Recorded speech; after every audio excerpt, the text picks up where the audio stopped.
دھوپوں میں تپتی زمینوں پہ سجدے، سفر میں وہ گھوڑوں کی زینوں پہ سجدے، چٹانوں کی اونچی۔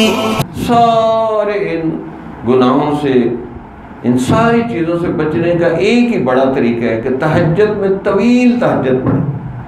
حضور کے پاؤں پہ ورم آ جاتے ہیں، اور جو وارث ہے اس کے پاؤں پہ کبھی ورم آیا؟ لاکھ علماء کو جمع کر لے، کوئی ایک کہے کہ میرے پاؤں پہ ورم آیا؟ وہ سنت پہ عمل ہی نہیں کرتے۔ تو حضور صلی اللہ علیہ وسلم لمبی قرات کے ساتھ نماز پڑھتے تھے، اس سے پھر نفس مٹتا ہے، مجاہدہ ہوتا ہے۔ ان ناشۃ اللیل ہی اشد وطئا واقوم قیلا، بے شک رات کا اٹھنا نفس کو مٹاتا ہے، خواہشات کو مٹاتا ہے، اور بات پر تاثیر نکلتی ہے۔ تو لمبی تہجد سے پھر اللہ سے خصوصی تعلقات جڑتے ہیں، اللہ کے ساتھ راز و نیاز کی باتیں ہوتی ہیں، اس وقت پھر اللہ خصوصی تجلیات ڈالتا ہے، اور دن کو پھر آپ کام کریں گے۔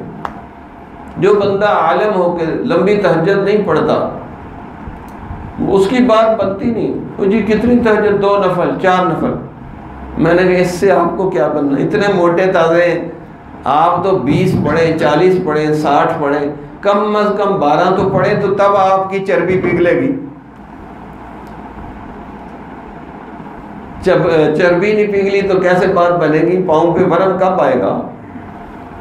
پھر بندے کا اللہ کے ساتھ خصوصی تعلق جڑتا ہے۔ اس لیے علامہ اقبال نے کہا کہ مجھے جو کچھ ملا ہے، میری شاعری میں تاثیر آئی ہے، وہ تہجد کی برکت سے آئی ہے۔ میں نے پایا ہے اسے اشک سحرگاہی میں، جس در ناب سے خالی ہے صدف کی آغوش۔ عطار ہو، رومی ہو، راضی ہو، غزالی ہو، کچھ ہاتھ نہیں آتا بے آہ سحرگاہی، کچھ ہاتھ نہیں آتا، کچھ ہاتھ نہیں آتا بے آہ سحرگاہی۔ اگر طالب ہو، عالم ہو، کوئی عوام والا ہو، تو جب تک تہجد، طویل تہجد نہیں پڑھتے، کم از کم 12 نفل، اس وقت تک آپ کا دل دماغ جاگے گا نہیں، ذکر کا اثر نہیں ہوگا۔ تہجد پڑھیں، پھر تلاوت کریں، پھر فجر پڑھیں، پھر 1-2 گھنٹہ مراقبہ کریں۔